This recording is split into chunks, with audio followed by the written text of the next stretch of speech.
Greg, in a moment we'll be talking about artificial intelligence, but first, can we just get your thoughts on these new powers to crack down on rogue police officers?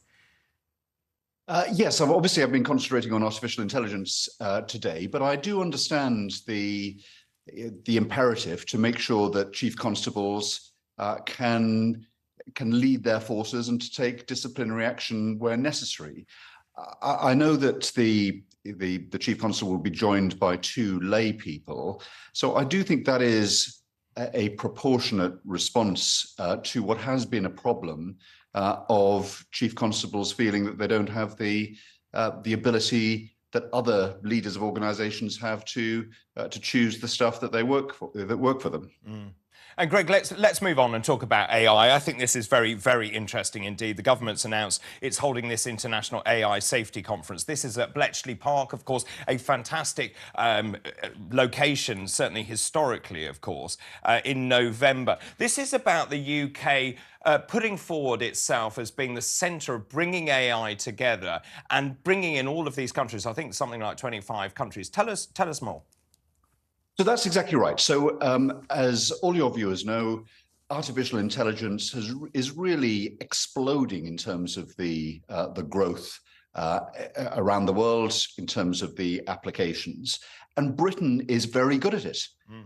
We're third in the whole world behind 2 very big countries, behind the US and China. And for us to have the third greatest number of AI companies already based in the UK shows what impact we're having and what potential there is. So I think the government's quite right to say that it wants to position Britain as being the leader of this. Now, AI has phenomenal benefits that are going to be available. It's a very exciting set of technologies. Just to take medicine, for example, the ability to develop new medicines that are focused on particular people, not whole populations, but the particular genetic makeup of individuals, can literally save millions of lives. But there are risks and there are dangers, and they need to be effectively regulated and governed so that they don't crystallize into damage to people. Because technology doesn't respect borders, it makes sense to do that internationally, and it makes sense for Britain to be the host of that. And Greg, you said that if the public are spooked by AI, then there'll be a reaction standing in the way of some of the benefits to AI.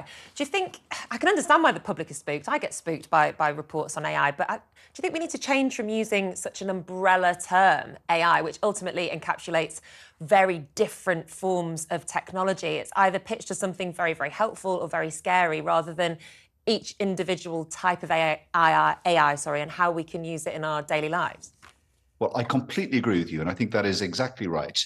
The truth is that artificial intelligence is probably not the best label for things that have been in development for many years. Effectively, it's computer power and data sets, and whether it's through sat nav, guiding us more accurately to the best route, or whether it is finding the best travel plan for if we're traveling around the world, whether it's sending emails and having our text predicted. All of these are part of machine learning, it's sometimes called.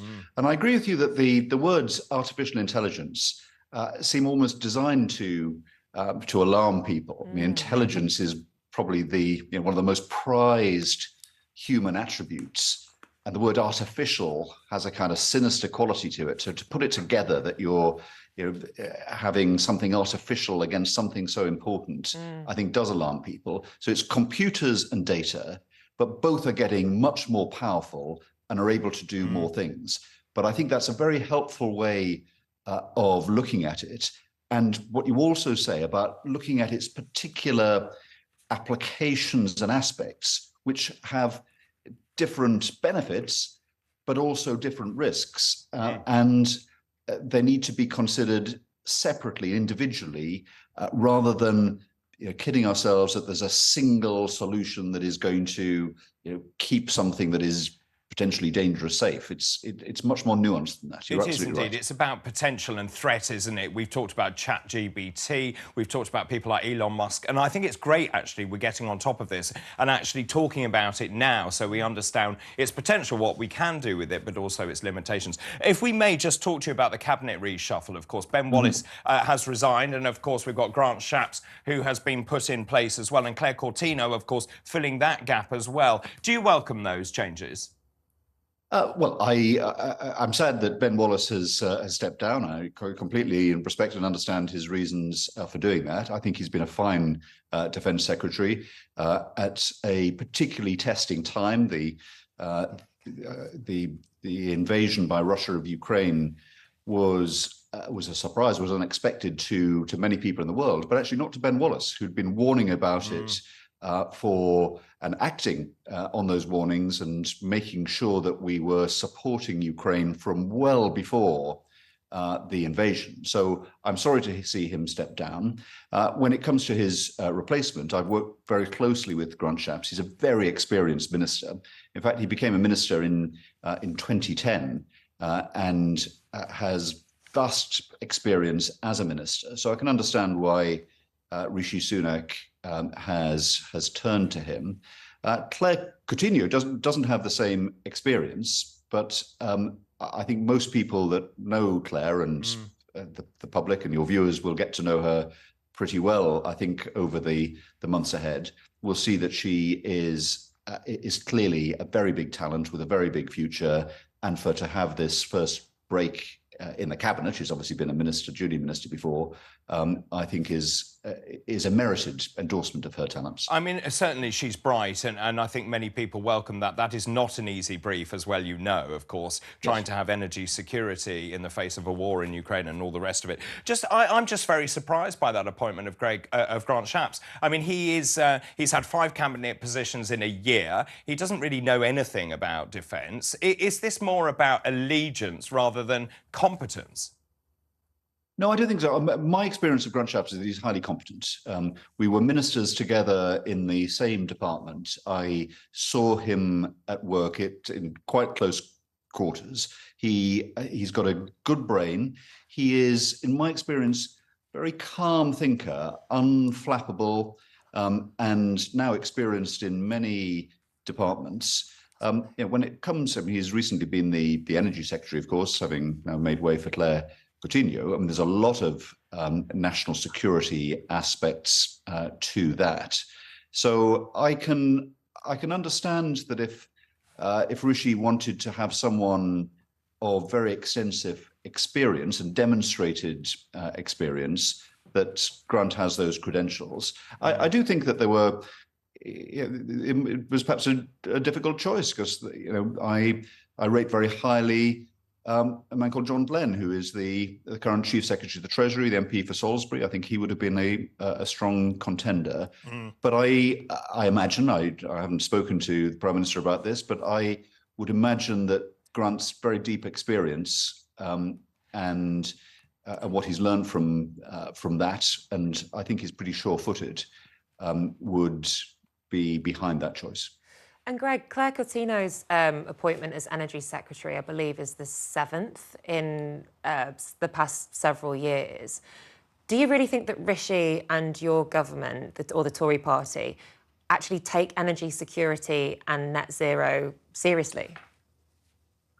Well, I think they do take it seriously. I think what you've seen over the last year is, first of all, I think it's taken so seriously by the current Prime Minister that he created a cabinet post specifically devoted to energy and net zero. Previously, it was part of the business department.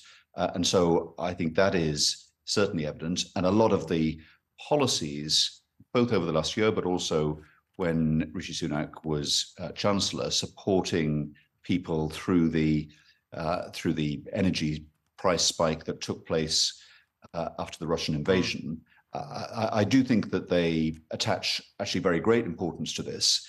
And actually, the appointment of Claire Coutinho, I think most people who observe these things would agree that she was someone that was destined for a very senior position and the fact Sure. that she's been entrusted by with this. Shouldn't we have a referendum on net zero, Greg? I don't think we should. But on the point that you make about the number of different secretaries of state, I do think I was very fortunate to be the business and energy secretary for 3 years, and that was very helpful. You know, in any job, you learn as you go, and in general, across ministerial portfolios, I do think that there is some benefit to longevity if that can be arranged. Absolutely. Well, thank you so much, Greg Clark, for speaking to us this afternoon.